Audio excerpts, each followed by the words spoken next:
Welcome to Off the Clock, the webcast of employment attorneys at Miller Johnson, where we discuss what is happening in the HR world and provide practical insight and advice. We are your co-hosts, Rebecca Strauss and Sarah Willey, two employment lawyers who spend their days guiding employers through all of the challenges that workplaces offer. On this episode of Off the Clock, we are going to dig out our FMLA hats and get back to the basics. We're going to talk about why listeners should be thinking about the FMLA, although I think a lot of you are already. The most important areas to focus on now, and generally how to keep your organization out of trouble. I have to tell you, I think a lot of HR professionals and companies are uneasy with their compliance with the FMLA. They just aren't sure. I agree with you. And I just have this general sense, this feeling that people are maybe feeling out of FMLA shape. Right. Do you know what I mean? Yes. Right? I think people are looking to get back into FMLA shape, to remember all of those specific and complicated rules, to maybe get some training for folks that they've hired, etc. Well, during COVID, many of us got out of shape in lots of different ways, right? Yes. Lots of different ways, and I can't be the only one here who's trying to get back into shape in lots of different I know. Yes. Lots of different ways, looking to use those clothes in the other half of the closet that have been off limits the past 2 years. Right. And so you're right. I think the FMLA falls into that same bucket. I think people were putting out so many fires over the last few years, right? And just had different priorities. Mm-hmm. And then the specific issue of COVID, a medical issue that could arise under the FMLA, but FMLA just wasn't what people were talking about with COVID. Mm-hmm. So we had all these health issues, but FMLA was not leading the discussion. Right. Right. Absolutely. So it kind of fell to the wayside for a lot of organizations. Absolutely. And of course, for many of our listeners, the idea of feeling a little out of shape, out of FMLA shape, really gives them cold sweats. Yes. Right. Like when I go to put on a pair of pants in the morning, I just don't know what's going to happen. Right. And I think that's true when there's a medical issue, or someone has a family member with a medical issue. I think HR, for a lot of organizations, are getting a little nervous. I'm not sure if I remember how to do this, or if we are doing it correctly. So we have this general maybe uncertainty, unease around the FMLA right now. And then, of course, we have what has always been true, and that is the FMLA is this special law for which employers can get into trouble, can have liability simply for making a mistake. Right. For some types of FMLA claims. Yes. Intention is irrelevant. That's exactly right. Yes. So there's a lot of rules on the back of the Monopoly box. And if an FMLA administrator doesn't know them all and isn't applying them correctly, there can be something called an FMLA interference claim. And I just want to say, why don't you tell the audience about that recent survey you did? Yeah, so you and I both, we love presenting and training, and I mean, I'm sure that comes as no shock to anyone watching or listening to us. So I presented to a group of about 200 HR professionals, and we have some live polling software that we love to incorporate in presentations. And when we asked, how confident are you, right, in your FMLA process, that you're doing it correctly, I think it was 90-something% that said not confident. Wow. Right. Right. So we know we're not just imagining this angst. Yes. Right? Yes. We also know that the federal government has kicked up their audits of FMLA processes, right? Have you seen an increase in that activity? Yes. The Department of Labor did announce in 2022 that they were going to be kicking up their audits. And it does appear they're true to their word. I'm helping some clients through audits right now. So it is happening. I will also say I have recently noticed, and by recently I mean really in the last 6 months or so, an increase in contentiousness when an employee is let go, right? More of a knee-jerk reaction to go to a lawyer, to try to file claims, to send demand letters, etc.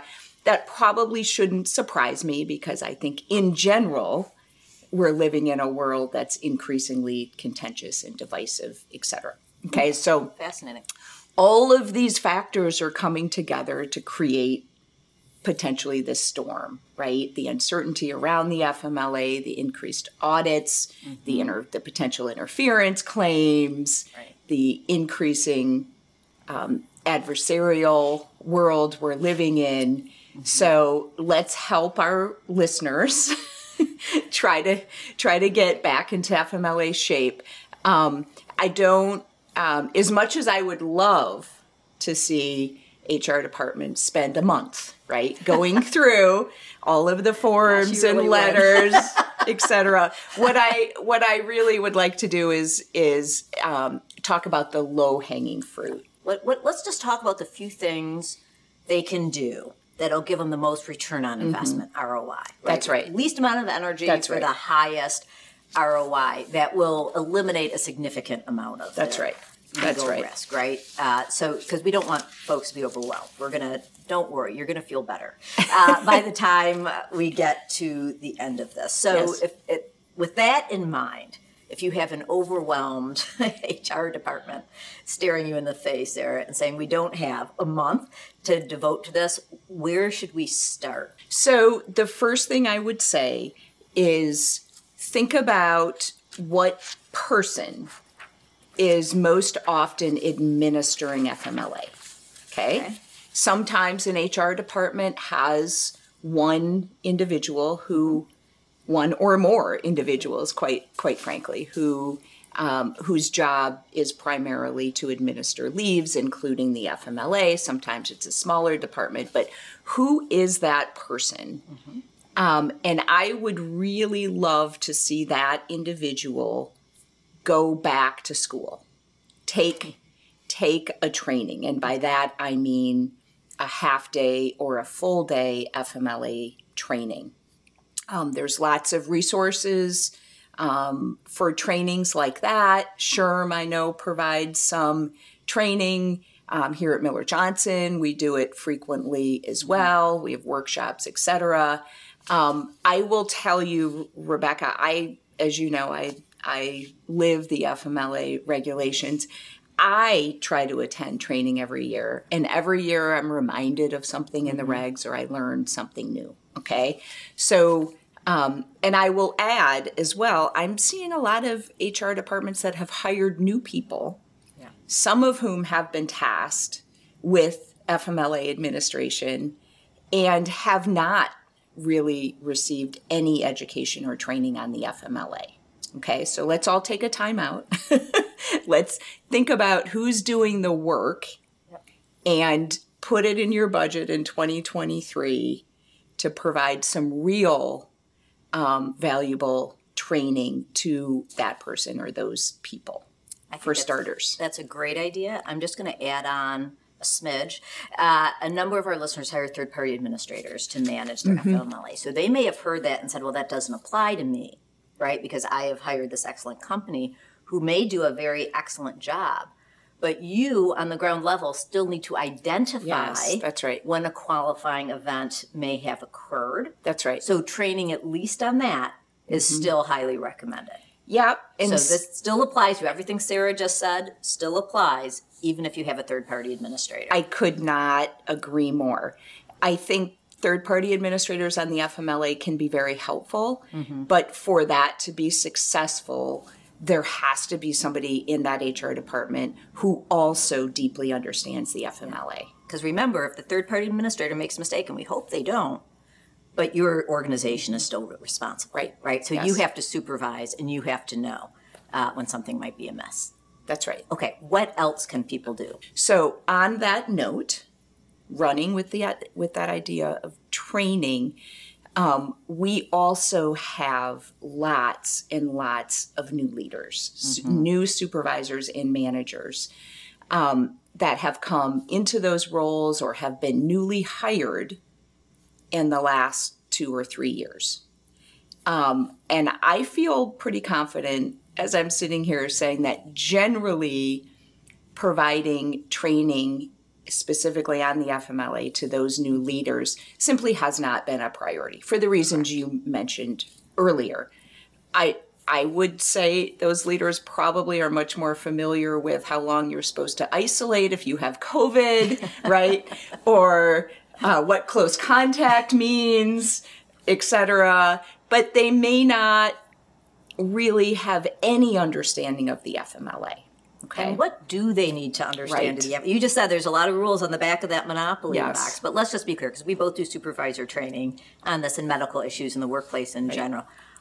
They're expected to know all the fine print, right, on the back of the box. But That's supervisors, what frontline folks need to know most importantly, what is a triggering event, right? When do they need to contact HR and say, I'm not sure because I'm not the expert, but I have an employee who may have a qualifying event under the FMLA.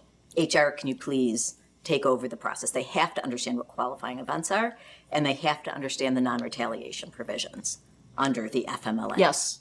Non-retaliation and courts now are very frequently finding claims based on harassment by coworkers or by leaders for taking FMLA leave. You are exactly right. So that's right. The leadership training on the FMLA is not nearly as deep and broad as it would be for an HR representative, but still really, really important, right? So when do you need to realize that this person might have a qualifying event under the FMLA so that we can send out the notices we're supposed to send out? One of the worst situations that can happen is an employee is missing work for something that could fall under the FMLA. They're eligible. The leader doesn't realize it as the leader's taking the calls, right? Saying, I'm not coming into work today because I have a migraine headache, or my child is having an asthma attack, or I have mental health issues, right? I'm feeling anxiety, etc. That's a big one that supervisors miss. Yes, right. Continue. Exactly. That time off then gets counted under the attendance policy. The leader is disciplining the employee for that time missed. HR department has no idea what's happening. Yes. That is an FMLA interference claim. Okay, so let's again take a step back and think about how we can provide our leaders the training. Now, here's the good news about the pandemic. It has it has taught us any conversation that starts that way. It has taught us much more efficient and effective ways to do training like this. Yes, for sure. Right? Remember the old days when we would have to figure out how to gather everybody in a room, and it was all the leaders in the organization, and we didn't know how we were going to run production or take care of patients, right? while that occurred. There are lots better options. There's lots and lots of better options. Starting with, it's certainly feasible and possible to do this training with a remote platform. And also, and this is my favorite, let's record it.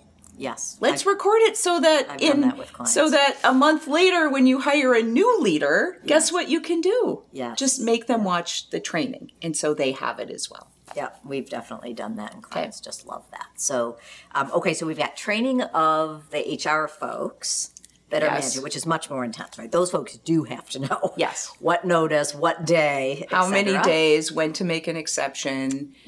Supervisor training, which is much more focused on what is a qualifying event, what might arguably be a qualifying event, so you know when to contact HR, and the non-retaliation. You got it. Provisions. What else can clients do? So the last thing I would say is this. Pull out the forms you are using, and make sure they're up to date. And, well, I should be more broad Even than I that. could do that. The documents, right? Yes. Is your FMLA posting, has that been updated? Yes. What about your policy? When's the last time you looked at your FMLA policy? And then, of course, the forms, the notice of eligibility and rights and responsibilities, that's a mouthful, the certification forms, the designation notice, etc. Some of our listeners may not know that the Department of Labor changed those medical certification forms right in the middle of the pandemic. How nice. Yes, right. Thank you, federal government. Yes, thank you. We had nothing else to do. Right. And so... That's right. If you haven't changed your forms in a few years, you're using the wrong forms. That's right. We can say that with confidence. And that third one is really, that's an easy one in my opinion. If our listeners have legal counsel, I can tell you, you should be able to send it their way and have legal counsel very efficiently take a look at those documents and forms and confirm whether or not you're using the right ones, you're in compliance, can talk to you about the timing of when to send them and make sure that's being done correctly. Perfect. With those 3 items in place in this coming year, I think if we repolled HR leaders, I bet many more would say, yeah, we're in pretty good shape. I'm confident that we're in pretty good shape.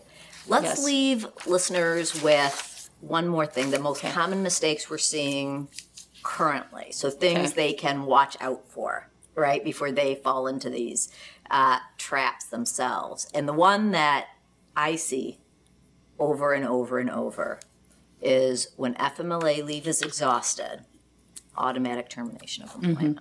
We had gained some ground on that understanding before the pandemic, and I think that's fallen off now again. Let's take a step back and let's talk about why that matters and what we would be looking for, right? So if an employee is on FMLA leave for their own health condition continuously, right? That's what you're talking about. Yes. And they're not able to come back to work when they exhaust their entitlement. Or let's just say maybe it's an employee who's not eligible for FMLA leave because they haven't worked long enough or they don't work enough hours.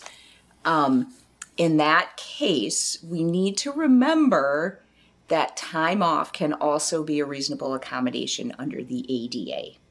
Okay? So, and that really is an easy mistake. It's something that's easy to either not know or to forget. Right. And with a basic process, reasonable accommodation process in place, an HR department can provide the defense that we need to provide under the ADA. Right. Okay. The worst thing we can do is what you just said, which is automatic termination. Yep. Sarah's now burned through her FMLA leave. Yep. Employment will end. We're not going to talk to her about whether she has an estimated date of return or what that might mean for the department. That continues to be an ongoing error, right? Yes. We see easy area for improvement too for folks who are listening. Right, exactly. And the fix, by the way, can be as simple as a phone call with Sarah. Hi, Sarah. How you doing? Isn't that the fix to everyone's problems? No matter what the problem. I mean, me as the employee, right? It can be a phone call to the employee to say your FMLA entitlement is going to be exhausted on December 1st, for example. We need to talk to you about what's going on, where you are, whether you intend to return to work, et cetera. It can be as easy as that. Sure. And then there's additional process forms, et cetera, that we can use if needed. And then document that conversation. Of course. Right? All right, let's wrap it up with everyone's favorite FMLA topic. We already know the FMLA is everyone's favorite topic. Yes. The favorite topic within that is intermittent. That's right. FMLA, yes. Right? And I would say that's my second most common mistake that I'm seeing right now under the FMLA. And I think it relates back to the beginning. I think it relates to people not having administered FMLA leave as often on a day-to-day basis, okay? Because I'm seeing a lot of HR folks not having a handle, even from the beginning, on how often and how long an employee should be taking intermittent FMLA leave, okay, and for what reasons, whether it's for appointments or flare-ups, etc. It feels like a free-for-all. Right, but it's not. No. It doesn't have to be. It That doesn't have to certification be. form, Yes. right, that's not just something to get filed away, right, and never seen again once an employee turns it in, right? Absolutely, yeah. Those are your guideposts. Those are your guideposts, and one of the most important parts of that form is where it asks why this person might need to take leave, whether it's continuous or intermittent, whether it's for planned appointments and or flare-ups, and if it's one of those, whether it's for appointments or flare-ups, the form requires that provider to give an estimate of their frequency and duration of time missed, okay? And so we should be knowing what that is. And if an employee is missing work outside of those parameters, then we can follow up with that employee. Perfect. Yes. Okay. Well, that was wonderful. Thank you, Sarah, for helping all of our listeners feel more confident moving forward with their administration of the FMLA. We'll see you next time. All right. Thank you.